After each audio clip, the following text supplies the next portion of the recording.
La première partie du livre des Actes se situe en Judée ou à Jérusalem. Pierre en est le héros principal. Dans le récit hyper connu et assez intriguant de la Pentecôte apparaît un des fils conducteurs principaux du livre des Actes. Le Christ ressuscité est présent plus que jamais. Son souffle transforme notre cœur et il atteint tous les hommes, quels qu'ils soient, circoncis ou non. La Pentecôte à Jérusalem est ici une première étape.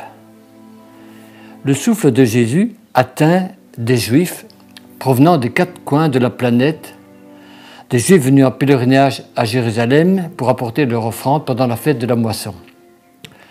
Que s'est-il passé ce jour-là?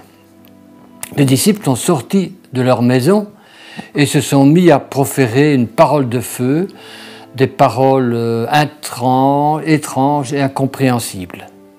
Mais ce qui est stupéfiant, c'est que chacun de ceux qui assistaient à la scène les ont compris dans leur cœur, aussi bien que si c'était leur langue maternelle. Ils ont ressenti qu'il fallait remercier l'action merveilleuse de Dieu sur terre, une force de vie, d'amour et de paix.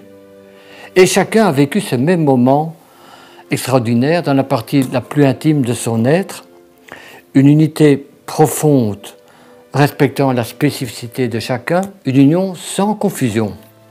Bref, tout le contraire des divisions que les luttes de pouvoir ou le goût du lucre avaient suscité à Babel.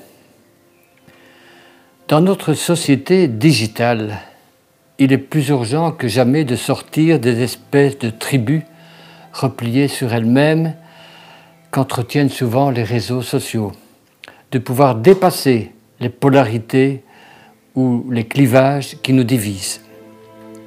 Ne sommes-nous pas invités, nous aussi, à sortir de notre cocon et à oser des sonorités, peut-être étranges, mais qui touchent la partie la plus étrange de l'être, de chacun, à partager de cœur à cœur notre émerveillement devant la force de vie et d'amour incroyablement puissante et infiniment discrète qui agit sur terre.